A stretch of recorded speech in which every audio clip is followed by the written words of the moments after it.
listeners. Welcome to Enlightened World Network. Dr. Ruth Anderson and Sue Broome here for messages from our loved ones.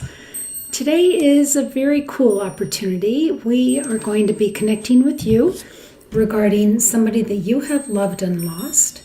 And we're also just going to have general conversation about all things death and dying today. So if you join us, if you would please type in the name of somebody that you have loved and lost, and we'll spend some time in their energy. Sue has this delightful deck of cards that she created for this very use, and she pulls one of the cards. Actually, one of the cards just jumps out at her. It's kind of fun how that happens. And so we'll focus on the card, and we'll focus on that person that you have loved and lost. So please share the name of someone you've loved and lost. I'm going to type that in the comments. Sue Broome, how are you today? I am doing well, thank you. I just shared it out to you, so I saw us pop on. Yay. So excited. I always enjoy these times with you, Miss Ruth. Thank you. I do too. It has been a very interesting couple of days, actually. Lots of folks talking about transitioning. And it's coming up in a myriad of ways, either because of people that we know that are transitioning or thinking about transitioning, or I'm hearing from folks that are, Carla, we'll get to you in just a minute, folks that are intuitive, and they are getting messages about folks that are planning on transitioning. It's a heightened awareness right now, so it's just kind of interesting. Let's jump in with Carla, and then we'll talk about some of the concepts after that, if that's all right with you, Carla. Yeah. And it's fine. It's perfect. Okay. Carla Hernandez loves and lost her great-grandma, Ma Simo. Oh. Great-grandma. I never met a great-grandma. I'm guessing you didn't either. Did you, Sue? I did not. No. Hi, Julie Kiss. Great grandma. Very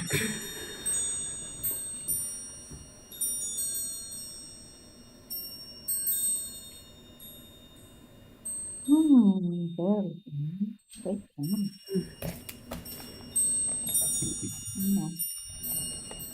All right, let's move. We got. Ooh, watch the clouds. How interesting is that?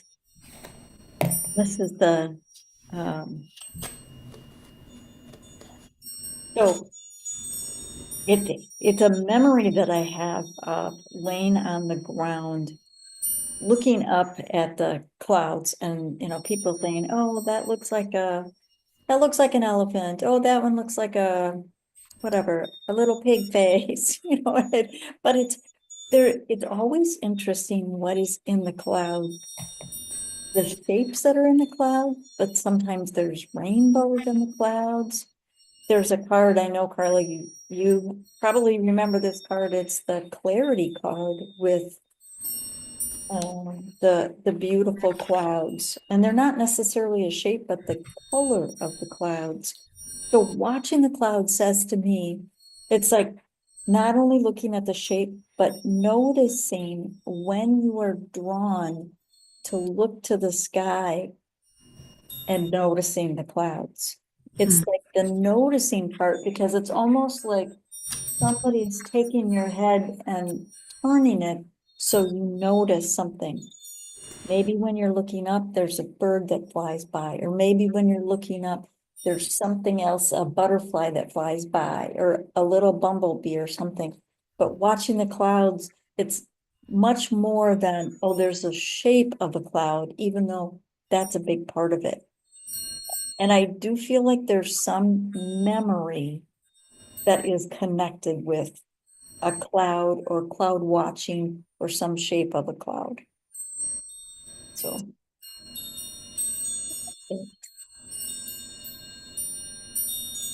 You see little Carla. Interesting.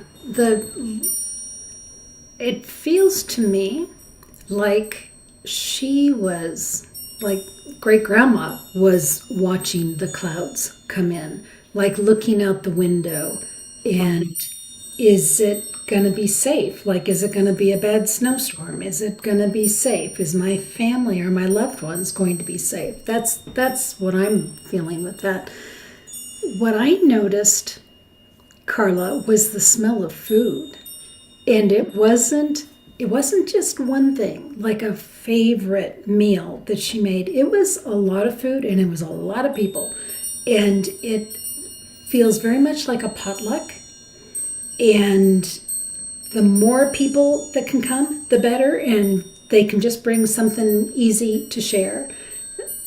Very much community building and centered around food. Now, I don't know that she was such a great cook or that she was even pretending to be such a great cook, but it wasn't about her cooking. It was about her gathering people, and with the people came the food.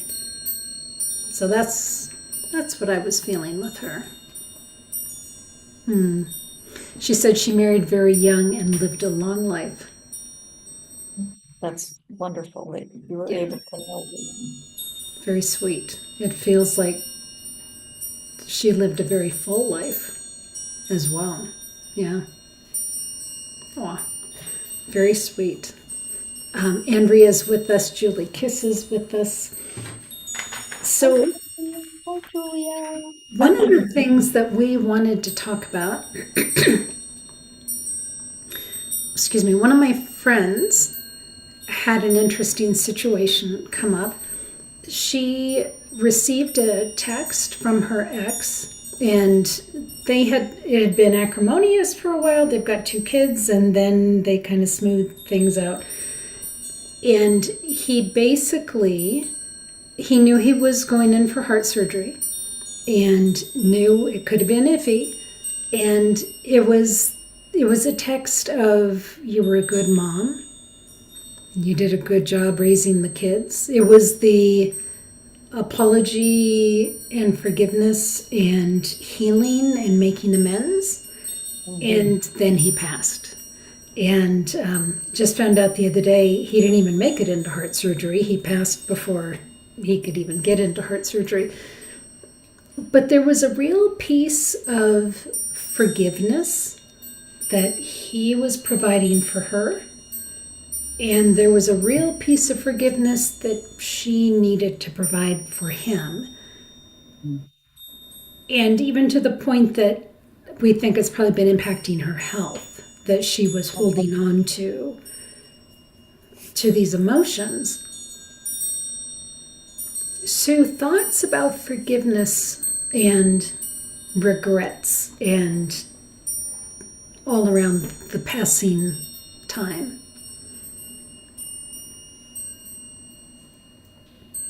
Forgiveness is one of those things that I think when people initially think about it or look at it, it's like it's aimed at the other person. And yes, it is, but it's really for us. I don't know where I heard this, but it's thank you for giving me the opportunity, and yes, there's forgive in there, but it's like, thank you for giving me, because if you were the one holding on to something, so say you and I have this argument, Ruth, and you're the one hanging on to it, and I'm like, whatever, she's off the rocker, who is it hurting? It's hurting you. Right. So it looks like it's the other person, and a lot of times, yeah, there is absolutely that's going on as well. But I think that especially as someone is getting closer to when they're going to transition, even though it may not seem like it initially, I think there is an urgency, even though you can, if you never saw the person again, you can forgive, you can do forgiveness after the fact. However, there's a lot that happens to both of the people, the giver and the receiver, when the person transitions. It to me, it feels like it's a smoother transition, like it's grease in the poles, so you can make that smooth transition instead of still being, oh, I didn't forgive this person, or I'm so sorry, and forgiveness can happen in the last minutes of life. Yep. Yep. We lived that in our family with our dad when he passed. Yeah. It was beautiful, and only the two of us siblings that were in the room received that. The other two still not comfortable with things, but we received it, so that was beautiful. Yeah. Carla said, we have a big family. Yes, she was a great cook. There was always people and food at her house. Beautiful. Yeah. Carla, I do believe that in the ethereal realm, we get to create what we want, as far as if we want souls coming in, if we want to be, enjoying time together, if we want to be cooking together, if we want to be taking classes, or if we want to be golfing every day or fishing. I really do believe we get to create what we want in the ethereal realm. And it wouldn't surprise me at all if she's still cooking and having lots of folks over. Yeah, that's sweet. Oh. Little gnat. I get these Okay. little gnats that come in, and it's like, oh, come on, stop it. Well, that reminds me, I wanted to share. There was a comment last time about, well, you're sharing your opinion. And of course, that's the only thing that Sue and I have to share is our opinions.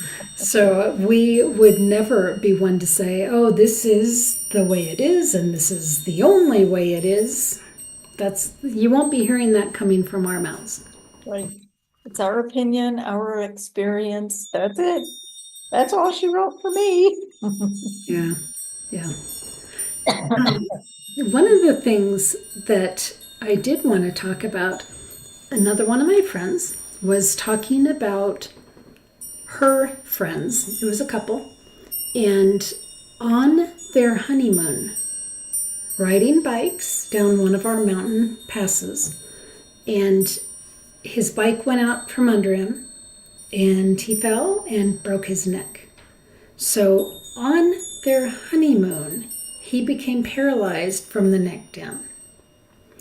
And this was 20 years ago. And she made it her life's mission to support him, make him comfortable. I mean, he was verbal, he was able to participate with that, but she ran the household. She took care of him physically. She was the breadwinner. It was all on her.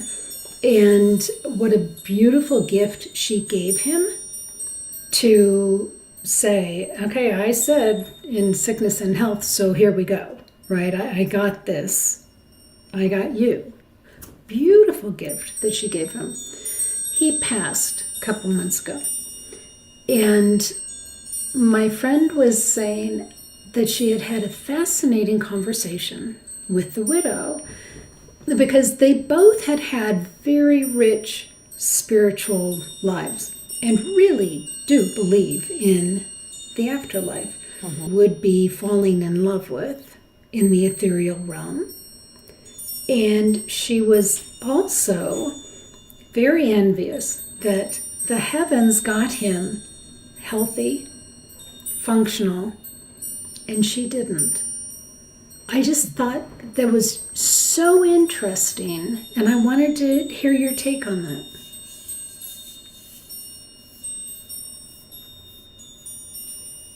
I've never heard that before. I don't know if you saw the look of shock on my face when you said she's jealous of over there. I, it, so it sounds like there's some kind of fear that she might be hanging on to of that, because like she missed out on something, she like, and I think,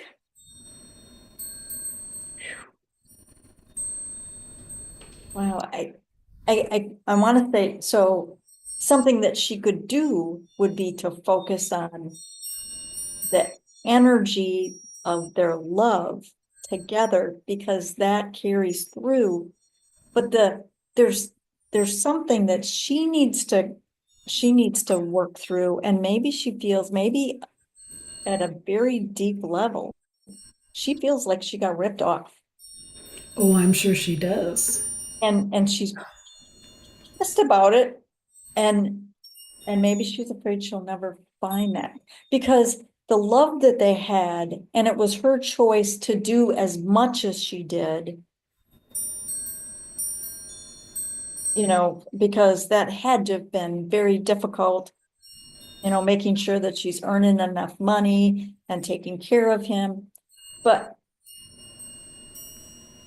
it's almost like she feels like she missed out on a life with him, which She did. that was the life their souls chose, and she might be a little pissed, but she's afraid that she will never feel that love. Yeah. That, beyond that, I think I got nothing. No, that's not possible. Well, I thought the piece of what if he's with another woman was fascinating. I don't know that necessarily happens, but But I don't know. But but does we it? don't know. That's right. But does it? And okay, well let me just digress and say, beautiful friend of mine, who passed. She had in college gone to Paris, fell in love, got engaged, went home to the States, and Dad said, "No, no, you're not." And keep in mind, she would be 80 now if she were alive. So, I mean, this was a while ago, right? That was the love of her life. Mm. Gerard was the love of her life, and she had to let him go. And years later, here in the States, she married. Would never say that he was the love of her life. It was Gerard. It just was. And even her last couple of years of life, she would ask me, "Do you think Gerard will be there waiting for me?" Because he passed before she did. And it was her absolute desire in the afterlife to be with Gerard, not so much the man she married. So I don't know. Does a soul get to be in two places in the afterlife? I don't think there's guilt in the afterlife. I don't think so either. I don't think there's jealousy either. I think, Agree. and I think that as we are transitioning, me in the 3D, as I transition, if I want somebody there to meet me and I don't want somebody else, I believe that to be however I need it to be. Once I get there, it's kind of like the 3D ego stuff, because that's what jealousy is all about. I don't think that that's even, now, it might take some time to get there, because I've also heard, like, when people first get there, they do have so many of the traits of being here it's almost like it takes a while. It's not like an instantaneous thing. Oh, I'm spirit, I'm pure spirit, I'm all love. Oh, everything's fine. I Mm. I don't feel my opinion. I don't think it's just automatically gone and done. But I do feel like it gets to a point where, yeah, there is no jealousy, there is no um afraid of being alone, because we aren't. It's like Yeah. we go back with spirit. Well, and if her soul contract really was with Gerard, Mhm. then it makes sense that they would be together. I mean, it makes sense in my human brain that they would be together.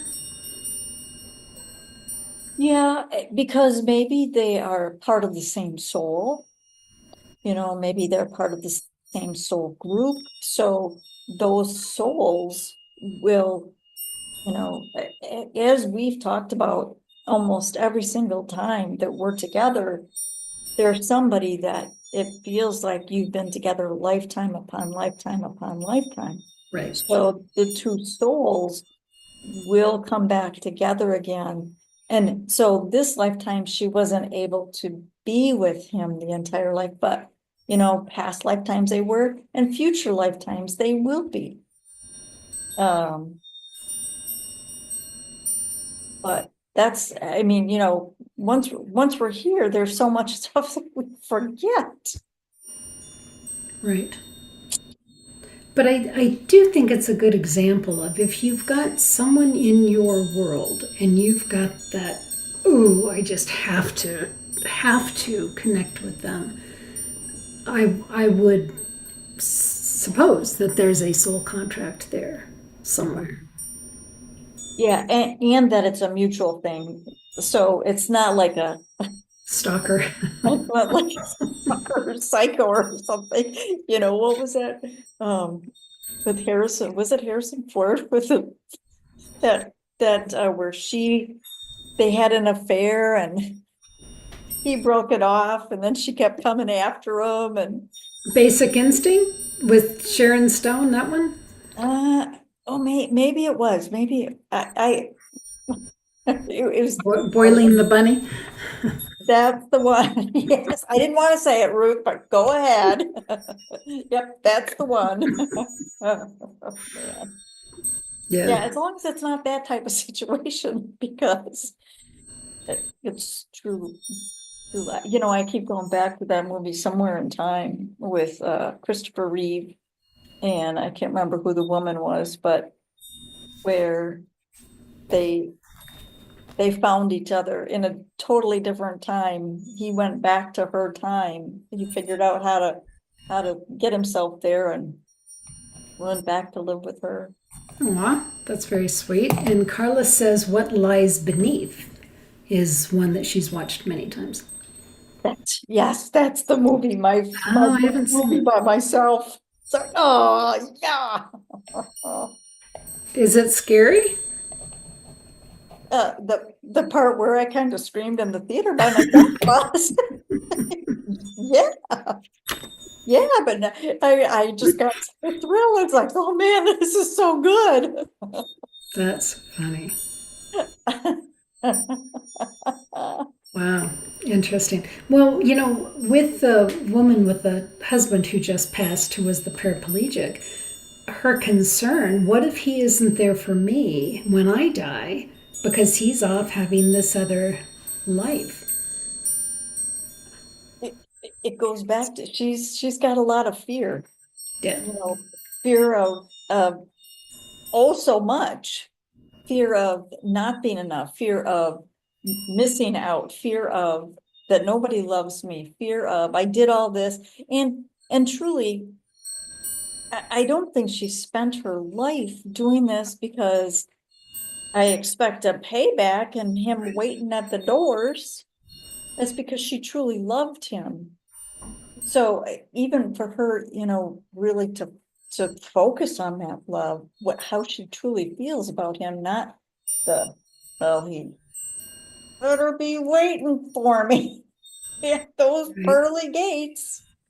Right. Interesting.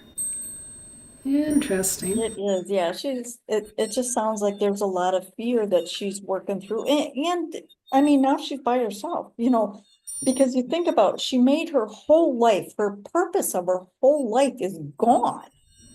Right. So she's got to figure out, what am I gonna do now? Yeah. Who am I? Yeah, and she's our age, so she's probably thinking, I don't have a lot of prospects out there. Right? But who am I is a big question for her. Who am I? Taking care of her needs. I know a friend of mine, so two sisters, one of them just recently passed, and these are two sisters that I believe they're 60 to 70, somewhere in there. I'm not exactly sure. And they have lived together their entire lives. Mm. And the sister that remains, even though she still works outside of the house, but she has to figure out that what is her life, because now she would go to work, come home and take care of her sister. Mm. Weekends, she'd take care of her sister. So she's going through the same thing right now. It's like figuring out what do I like to do? I call that two people living one life because it is taking two people to live that one life of the one who's sick or paraplegic or whatever. But yeah, once that one goes, what are you? And it is scary, if like that's what you've done. It's like, okay, well, now my Saturdays aren't taken up with, we have to go to this appointment, or because they were always together, Right? you know? Well, now what do I do? Yeah, that's my purpose. Right? Yeah, Mhm. Yeah, your purpose now is to figure out, what do you like? right. Well, another thought comes to mind, and since I'm not naming any names here, I'm remembering that my friend told me that this couple, when they got together, were married to other people. And so, yeah, like bingo. Yep. So I could see if she's feeling any guilt at all about wrecking that relationship. There might be fear that he's going to reconnect with that person. So I would say live your life in a way you won't have regrets, because it kind of sounds to me like she's dealing with some regrets. Yeah, well, that's a pretty big key. And yes, that absolutely, that makes so much more sense, because, oh, yeah, is he gonna be with his ex-wife? Or is he gonna be with somebody else because I've outlived you know, Right. yeah, And obviously, he can't be trusted because he cheated on the first wife. So, what makes you think I can trust him in heaven? yeah. So Yeah. she's got a little forgiveness to do. But it's forgiveness of herself for whatever part she Right. played, and. Right. And maybe along the way, maybe the ex-wife wanted to see him, to see how he was doing after such a tragic accident, and she kept him at bay. Who Yeah. knows? Who knows? Yeah. Carla says, sending her love and light. Loss feels so much deeper when one invested their hearts. Yeah. Yeah, And she does need love and light. There's no question. No question. I would hate to see someone get close to their own time of passing and have fears and regrets about who's going to be there and who's not going to be there. Yeah, it's because boy, there's enough 3D world stuff to think about versus thinking about, well, who's gonna be there when I die? It's like, okay, one more thing to worry about. Right. But Sue, this might be a really good time. Do you mind sharing the Ho'oponopono? Oh, That might be nice to do that since we're talking about forgiveness. yeah, the whole Ho'oponopono prayer from, now keep in mind, this is it is a Hawaiian prayer. From the way that I understand it, that's how everybody says. And it's very short. And you can like work with this prayer if you want. I mean, if there's something going on for you and okay, I got to work on forgiveness. Well, what does that really mean? And this is a place to start. And I think even if it's a person that it's like, okay, I'm gonna read that and it's like, okay, well, I said it now, done. It's keep saying it. It's a short little prayer and say it until you feel it. So it's 4 short lines. It's I love you. I am sorry. Please forgive me. Thank you. And really, that's the order that I have seen it. But even if you said it in any order, you think about each line, there's a lot of energy in each line. I love you. That's huge. I am sorry.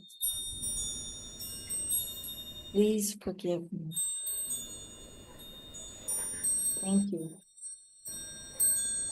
And even now I'm getting chills as I say this. You can say it as much as you want, as often as you want. If there is a situation, like I have a friend of mine, when she taught this to her kids when they were younger, and now they're young adults.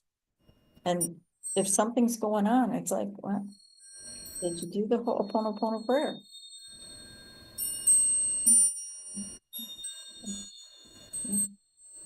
That's nice. That's just part of their language, part of their conversation. Mhm.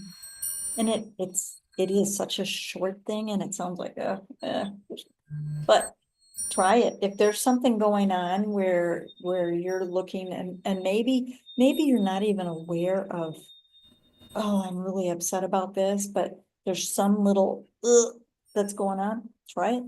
Just say it a few times and see, thinking about a situation or a person or something that you did, something that's going on for you. It's like, okay, this is just, I was judgmental about something. It's like, okay, say it to yourself then. I would imagine that there are times that I love you probably needs to come at the end because you might need to. Sometimes it's not so easy to feel the love when you've got something with you and somebody else. Can you start with, I'm sorry, please forgive me. Okay, I love you. Does it have to be in that order? I feel that you can say it in any order that you want. And that's my opinion, but I feel like each line has so much energy by itself. And yeah, sometimes it's like if there's sending love to a situation, it's like, well, that's a horrible situation. Why would I want to send love to it? It's like, okay, if you're not feeling it, ask the angel to send love to it. Love to the situation then. But I think this is yeah, you may be really angry about something. And it may take you a bit to get get there. So maybe start out, I would like to love you, or I would allow love in, and work toward I love you, but yeah. What if somebody has really wronged you? Do you still try to do that prayer? You could, and again, this is going back to what you said before. It's our opinion. I would encourage people to actually search out the Ho'oponopono prayer and see if there's other recommendations, because this is something that it's a short prayer that I have learned regarding forgiveness that you can bring into different situations. But there might be, I'm looking at there's two other ones that there.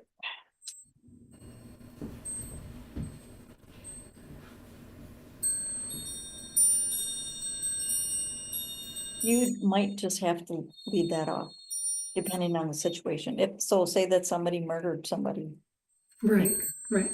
or a situation like that. You might have to change it a little bit and work toward it. Yeah. Interesting. Yeah. But getting back to what we said earlier, not forgiving tends to implode on us. And it tends to implode on us physically as well as emotionally. So if you can, it's in your best interest to be able to come to that place of forgiveness. Well, and going back to, so you and I had a disagreement, and I say I am angry at you for something. Mhm. So, and the reason I'm saying it this way, I think it's easier for me to say it this way than try. Okay, so I'm angry at you. She wronged me. Ruth would never wrong anybody. Okay.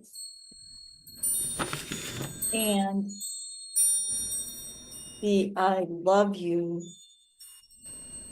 if I cannot even repeat those 4 little lines, and every time I think about you, say that I get angry, what does, just even physically, what does that feel like? Anger just pulls you in, and the tightness, versus when you can say, I love you, I am sorry, please forgive me, thank you. It just opens you up. So am I hurting you, or am I hurting me by not looking into forgiveness? Mm. If you might have done something and like, whatever, Sue, and just, you don't even give me a thought, and it's just ripping me apart. Who is it hurting? It ain't hurting you, it's hurting me. So I think from that perspective, that also puts another way of looking at it, and why somebody might want to look into forgiveness. Not about the other person. It seems like it is, but it's not. Right. Well, and I wonder how often should we really be saying those words to ourselves? We think it's all somebody out there who wronged me, who made me angry, hurt my feelings. But how much of that do we need to forgive ourselves for life choices, or, allowing other people's opinions to hurt us, or, whatever we're holding on to? Yeah. Well, and it kind of goes to the Louise Hay mirror exercise. Look in the mirror and 10 times in a row say, I love you. Look into your eyes. Mm. Not just, oh, I love you, I love you, oh, I love you. It's like, no, look into your eyes. Yeah. You know, the color on your hair from, One of my okay, prisms. but okay, so take your hand away. There now, it's the same color as the butterfly. Mm-hmm.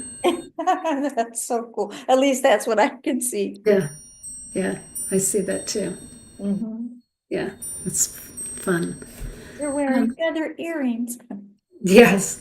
So I wanted to bring up a whole different conversation that you and I didn't even talk about. I am looking into learning more about being a medical intuitive. Mhm. And I was looking at courses that you can take. And one of the courses I saw was about medical intuition and helping to heal folks here. And I would never say, "Oh, I'm a healer." I believe folks channel in, Mhm. right? But part of this class is about also healing the deceased. And I sort of you're doing what I did, which was kind of sit back and go,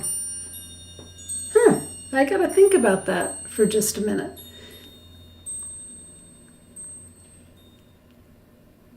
Part of me thinks we have done healing exercises to heal our ancestors Mhm. of different beliefs that have impacted us as a result of them having those beliefs. So, Mhm. how is that different than healing the deceased? I mean, I'm thinking it's not on a physical basis. No, but they're also, you also, in my opinion, you also would not be getting permission. Energetically, you would be, but so healing someone else that's already on the other side, is that interfering with their soul's path and the things that they have to learn? I know that it's really similar to the ancestral line. Somehow it feels different. And I think because you think about this, okay, if somebody's going to come to me and say, I want you to do a healing on my husband because blah, blah, blah, blah, blah. It's like, Dead or alive husband? huh? Which are we talking about, a dead Alive, or he's alive? alive. And I'm like, well, where is he? Well, he wouldn't come. Well, so me, I am not going to overstep any boundaries and do anything. Like, well, get him here. Right, it's ethics. It's a code of ethics. Absolutely. So how is that any different than healing someone on the other side? How is it being determined who you're going to work with? And that you've got permission. Right. Now, it may be something dying declaration, they died of, okay, here's one, blood disorder. My neighbor had a blood disorder and his mother had it. He's got a sister that had it. He's got a son that has it. And who knows how many now, in talking to him, even though he's been gone for over 2 years, that would be something, it's like, oh yeah, he'd want to take care of that and have that gone for the whole bloodline. So, boy, I don't know, that's a conundrum. It is an interesting thought. I really had to stop and think about that. I still don't know what I think about it.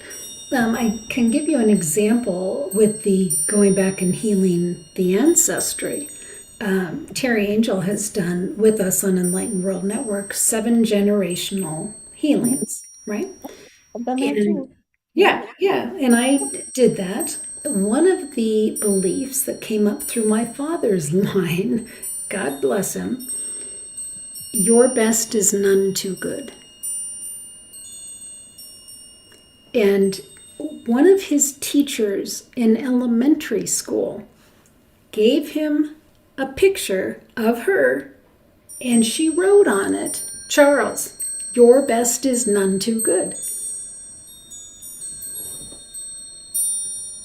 And I was thinking, okay, this has got to be a mistake. I mean, clearly she doesn't mean that. But then I don't know if she means that or not. But that was how we were raised. That's how my father was raised. That's how his father was raised. I mean, it clearly came down that line. I did not want to do that to my daughters. So I was like, okay, this has got to stop with me. This is ridiculous. So did the 7 generational healing, and I could really feel it clearing behind me as well as not moving forward from me. So did I have permission to change that line of thinking from 4 ancestors back? Not really. I had it to stop it with me and moving forward from me. It's hard to explain, but it feels different when the 7th generation, because yes, I've done that. I've done a blog about it. Absolutely. But it feels different to me. And maybe the context with what these people are saying, we can go back and, fix them. Because that's what it feels like, is go back and fix them. But this feels different because, well, it's a belief. I know it's kind of splitting hairs here, but it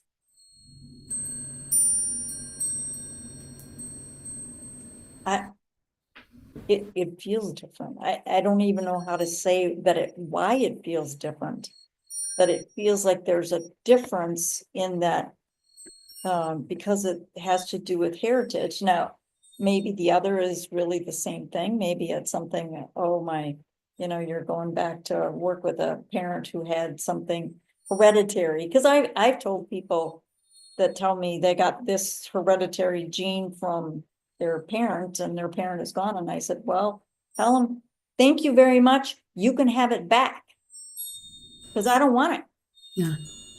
And just look at it that you give it back to them. Because you don't need to carry this into your body. So Well, and do you think it's different when you're looking at this lineup of ancestors, which is more impersonal?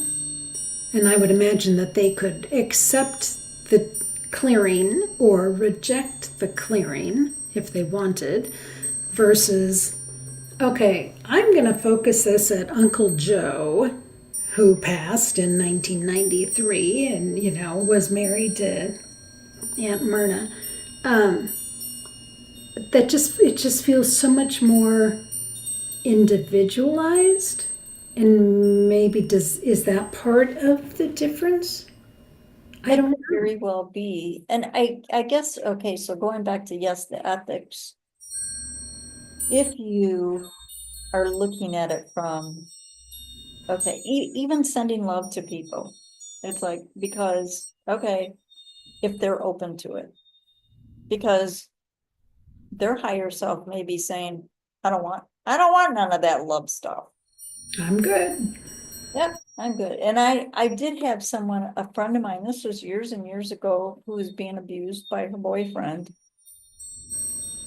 And she wanted to send him some healing, and it's like, we're checking in, and it's like, no, he's got this little, shield up, and no, he doesn't want to have none of it. So, no.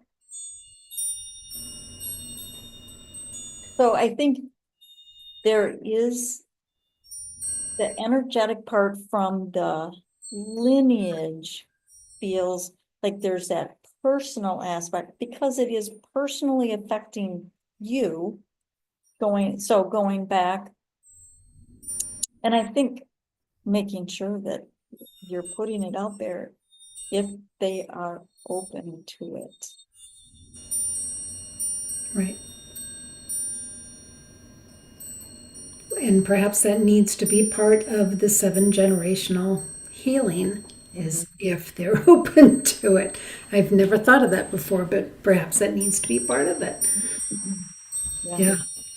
So, last question. We just have a few more minutes before we need to get off. When we're talking about that code of ethics, I have heard from a couple of people now, I've heard in meditation that there's going to be more and more people transitioning. I've heard that several times, and I've talked about that on EWN before. That's not a surprise.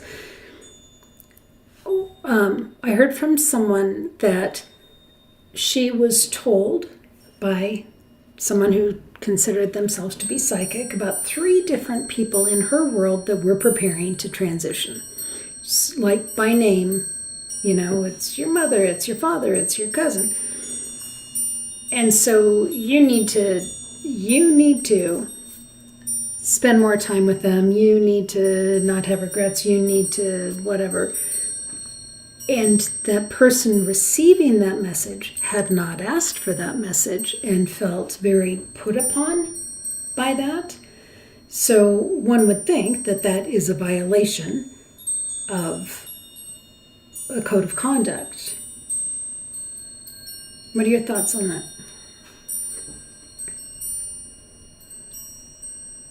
I have been in different recent where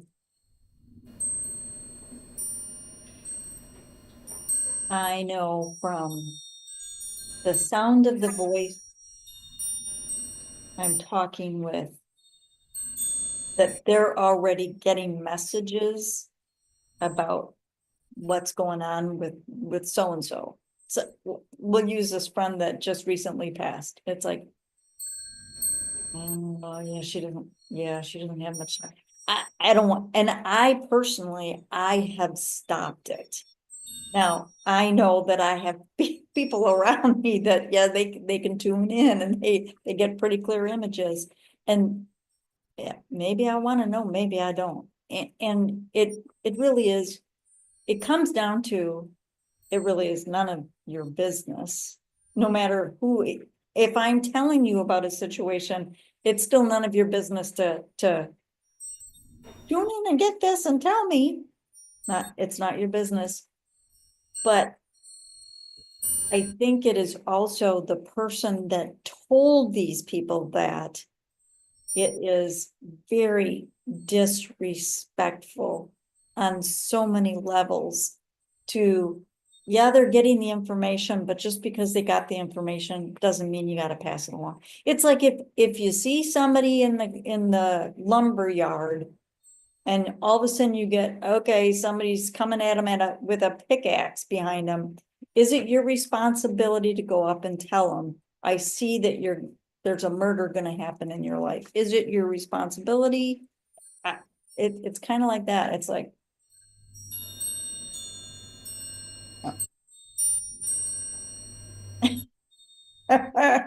So if you're in the lumberyard and you see someone and somebody's coming at them with an axe, you wouldn't say duck? a visual, Oh, I'm sorry, energetic. a visual. Yeah, I Energetic. got a psychic vision Got that it. they are going to be in a dark alley and somebody's coming at it. Is it my responsibility? Is it ethically right for me to do that? Now, maybe have a conversation and, you can interject some things, but I, there is that ethical line, and I think that that particular person that you're talking about, they overstepped, in my opinion. Well, there's also the assumption that you are understanding the visual that you got in the right way. Because the person with the axe in the lumberyard, it could be his wife is nagging him all the time. I mean, it could be, that kind of energy, but it doesn't mean it's a murder. So I think the person who took it upon themselves to share, hey, you're going to lose 3 people, to me that feels a little more ego driven. Of look at this cool skill that I've got, and so I'm going to share it with you, whether you won't really want to hear it or not. If she had said, hey, do I have anybody who might be transitioning soon in my life so I can get my affairs in order? I think it's different. Right. That's definitely different. And also, things could change. Of course. So well, I thought you told me that blah, blah, blah, it's, yeah, I think it was an ego driven that's a really good explanation as to why they may have done it. Yeah. Overstepping is, in my opinion, that's what they did. Yeah, I agree. Well, thank you, Sue. Interesting conversation. So, Sue, anything else before we say goodbye for today? You know what? It's you got to take care of yourself, whether that's forgiveness, whether that's your health, whether that's whatever. Gotta start with you, but also put out love. Yeah, absolutely. Katrina, we are done for today. If you come back in a month, next is the second Monday of every month, then we would love to look at Stanford for you. It just popped in, so it might have been there before. But take care, friends. It's an interesting time with folks transitioning, and part of it's, Sue and I aren't getting any younger. So part of it is the age that we're at, that there are people transitioning at our age. But anyway, take good care, friends. We'll see you soon here at Enlightened World Network. Bye now.